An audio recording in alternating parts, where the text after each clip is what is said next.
एक गांव में बड़े सेठ जी रहते थे। उनके पास खूब जमीन जायदाद, ऐशो आराम, धन दौलत की कोई कमी नहीं थी। सेठ जी के चारों तरफ ठाठ ही ठाठ लगे हुए थे।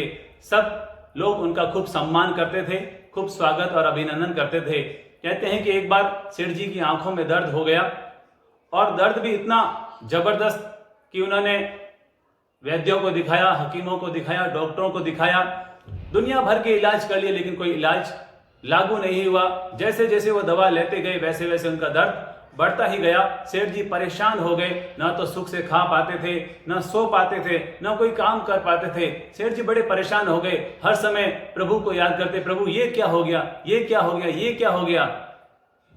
और कहते हैं कि प्रभु ने उनकी फरियाद सुनी, प्रार्थना सुनी, और उन्होंने सुना कि उनके गांव में एक चमत्कारी संत आए हैं जो चुटकियों में सबका दर्द दूर कर देते हैं। सेठ जी भागे भागे संत के पास पहुंचे और संत को प्रणाम करके निवेदन करने लगे, हे संत प्रवर, मेरी आंख में दर्द बहुत ज्यादा है, आप कृपा कर इसको दूर करने का उपाय बताएं। संत बड़े मस्त प्रकृति के, उनके लिए क्या अमीर क्या गरीब, क्या छोटा क्या बड़ा, उन्होंने सहज भाव से सेठ को देखा और सेठ की आंखों की प्रकृति को देखकर कहा कि सेठ जी, आप ज्यादा से ज्यादा हरा रंग देखा करें। अगर आप हरा रंग ज्यादा देखेंगे तो आपका दर्द ये धीरे धीरे दूर हो जाएगा। जैसे ही सेठ ने सुना तो सेठ खुश हो गया, क्या बस इतना छोटा सा उपाय और इससे मेरा दर्द दूर हो जाएगा। सेठ बड़े खुश और प्रसन्न होकर अपने घर पर आए और अपनी हवेली में आकर के उन्होंने अपने नौकरों को बाजार भेजा और 20 किलो हरा रंग मंगवाया। और हरा रंग मंगवाने के बाद अपनी पूरी कोठी को, पूरी हवेली को हरे रंग से पुतवा दिया। उसने अपनी पत्नी से कहा कि आज से मेरे सारे कपड़े हटा दो, केवल हरे रंग के कपड़े मैं पहनूंगा। अपनी पत्नी को भी कह दिया कि आज के बाद हरी साड़ी के अलावा कोई साड़ी नहीं चलेगी।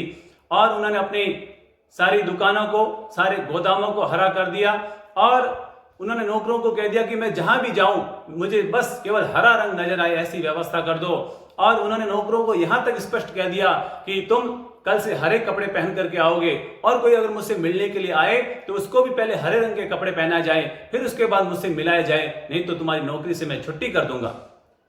और कहते हैं कि उन्होंने पूरा ताम झाम अपने चारों ओर हरे रंग का करवा दिया और धीरे धीरे सेठ का दर्द भी कम होने लगा। सेठ को थोड़ा सा आत्मतोष हुआ कि चलो मेरा दर्द कम तो हो रहा है। और कहते हैं कि 1 साल के बाद वही संत घूमते घूमते उसी गांव से गुजर रहे थे और उनके सामने वही सेठ की हवेली आई।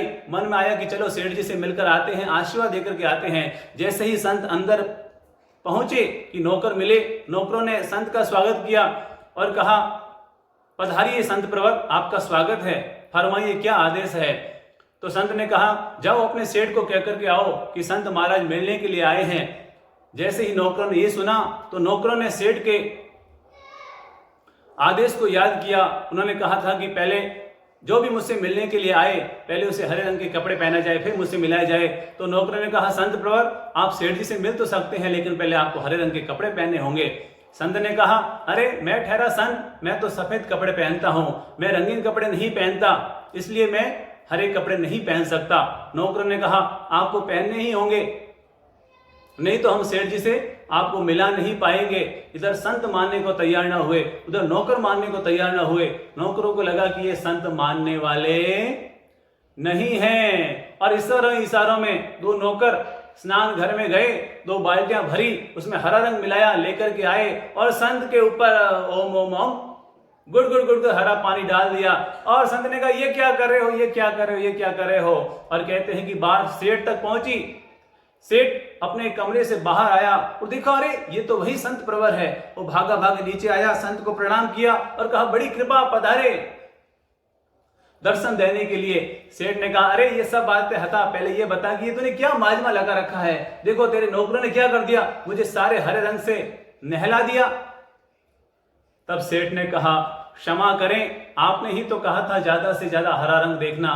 देखो मैंने अपने कपड़े भी हरे रंग के कर लिए, देखो मेरी पत्नी के कपड़े, देखो इस कोठी का रंग, मैंने तो चारों तरफ हरा हरा कर दिया। मैं जहां भी जाता हूं बस हरा रंग देखता हूं। और मैंने अपने सारे गोदामों को, सारी दुकानों को सब और हरा हरा हरा कर दिया है। जब सेठ संत ने ये सुना तो पता नहीं संत को क्या सूझा, वो जोर से ठाका मारकर हंसने लगे।